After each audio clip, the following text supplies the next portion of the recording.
In our last episode, the empire's soul was mortgaged. The Sultan's treasury belonged to Europe, his army to Germany, and his conscience to fear.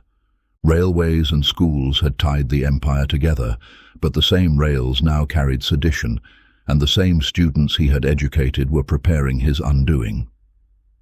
The Red Sultan still paced his marble halls, revolver close at hand, the sword of Osman hanging above his desk, once the emblem of conquest, now like the sword of Damocles, suspended by a thread and waiting to fall. This is Road to Destruction, the World Wars. The year was 1908. The Ottoman Empire, once the terror of Europe, now drifted on foreign credit and borrowed time. The Balkan provinces, supposedly pacified, simmered with nationalist plots. In the cafes of Salonika, officers whispered in coded language. In barracks and schools, pamphlets circulated beneath textbooks.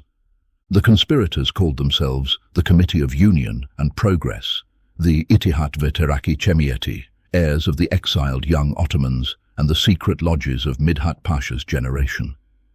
They promised not only reform, but resurrection, a new constitution, a new parliament, a rebirth of the empire under liberty, equality, and fraternity. Their organization was no loose band of dreamers. It was a military machine in waiting.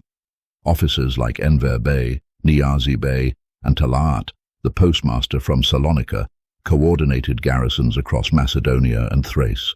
The lines of rebellion followed the same routes as the railways Abdulhamid had built, an empire of iron now turned against its master. The final spark came that July. Abdulhamid's spies, as ever, were watching. A report reached the palace. A CUP officer in Monastir had been marked for arrest. Before the order could be carried out, he fled to the hills with a handful of loyal soldiers and declared open revolt in the name of the constitution. His name was Ahmed Niyazi Bey, and his banner carried the portrait of Abdulhamid himself, a calculated irony. The rebels claimed they fought for the Sultan and for the constitution to save him from his corrupt advisors. But everyone understood the truth. They were marching to end his reign. Across Macedonia, the revolt spread with startling discipline. Officers deserted en masse, barracks fell without a fight, and entire regiments defected to the rebels. By late July, the CUP controlled the countryside from Salonika to Skopje. Telegrams poured into Yildiz Palace demanding the restoration of the 1876 constitution, the same document Abdulhamid had buried 30 years before. Inside the palace, panic. Some ministers urged resistance, others, fearing massacre, begged surrender. The Sultan listened in silence. He knew the army would not fight for him, not this time. On the night of July 23, 1908, a telegram reached the palace from Salonika. The constitution must be restored within 24 hours, or the army will march on Istanbul. The next morning, the empire awoke to a miracle, or a mirage. The constitution was restored. Newspapers were uncensored, prisoners freed, and crowds poured into the streets crying, "Long live liberty." The Sultan, who had ruled through terror, now presented himself again as a reformer reborn. His portraits were paraded through Istanbul, and even foreign ambassadors hailed the return of constitutional monarchy. For a moment, the illusion held. The CUP, still operating from the shadows, allowed Abdulhamid to remain on the throne as a figurehead. The new parliament convened in December with Arabs, Armenians, Kurds, and Greeks sitting side by side. Deputies spoke of progress, unity, and renewal. It was a vision of the empire's future and a denial of its past. But Abdulhamid had not survived 3 decades by yielding easily. Behind the smiles and celebrations, he plotted. Through loyal officers and imams, he began to rally the faithful against what he portrayed as atheist revolutionaries. He whispered that the constitution was a mask for European influence, that Islam itself was under threat. By April 1909, the trap was sprung. In Istanbul, mutinous soldiers rose in the name of Sharia and the Caliph. They stormed the parliament, murdered deputies, and demanded the dismissal of heretical ministers. Clerics preached that the constitution was a Western disease and that only the Sultan could cure it. For a few blood-soaked days, it seemed Abdulhamid had retaken control, but in Salonika, the CUP prepared its answer. The Action Army, a coalition of loyal regiments led by Mahmud Shevket Pasha, Enver Bey, and a young Mustafa Kemal, marched on the capital. The approach was deliberate, almost ceremonial, a mirror image of the empire's decline. As the army advanced north through Thrace, towns opened their gates without resistance. Railway stations were seized, telegraph wires cut, and the last loyalist garrisons melted away. Off the coast, in the Golden Horn, the Sultan's once mighty navy remained anchored and silent, locked down as it had been for decades, its guns polished but never fired, its sailors unsure whom they served. On April 24, 1909, the Action Army entered Istanbul. The streets that had once echoed with Abdulhamid's secret police now trembled beneath soldiers' boots. Sporadic gunfire crackled near Taksim and the barracks at Taşkışla, but resistance collapsed within hours. By dawn, the palace was surrounded. The Blood Sultan's empire of fear was over. 3 days later, on April 27th, the Grand National Assembly convened to pass judgment. The verdict was unanimous.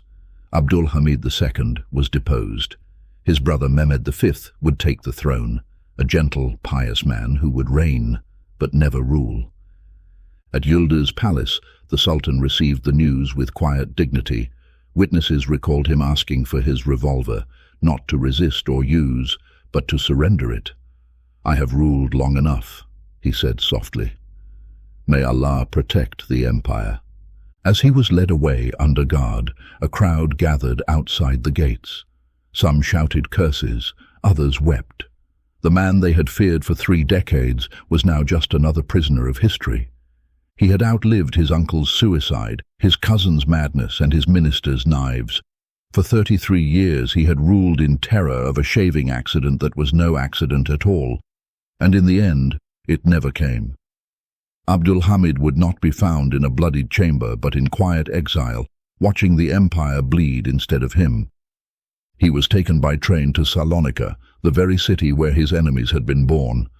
A final, exquisite irony.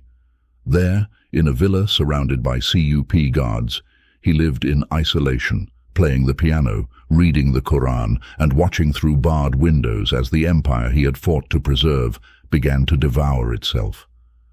With Abdulhamid's fall, an era ended. The absolute monarchy of the Ottomans, the unbroken chain stretching back to Osman himself, was gone. The empire that had once ruled through divine right, now ruled by committee, decree, and ideology. The Young Turks celebrated liberty, but the seeds of something darker had already been sown. The parliament that replaced tyranny would soon descend into faction, nationalism, and blood. The same paranoia that destroyed Abdulhamid would, in time, destroy them all. And yet, as the old Sultan's train rolled away from Yıldız, one truth remained. Abdulhamid had ruled longer and survived more than any modern Ottoman before him. He had watched reformers, generals, and traitors rise and fall, had seen the empire shrink, and still kept its heart beating, not through freedom but through fear. In the silence of his exile, that lesson lingered. For the Ottoman Empire, power had never been about faith or freedom. It had always been about survival. In our next episode, Before the Fall, Mehmed V and the figurehead throne. A new sultan rises, gentle, poetic, and powerless. The Young Turks now rule in his name, but the empire they inherit is already crumbling.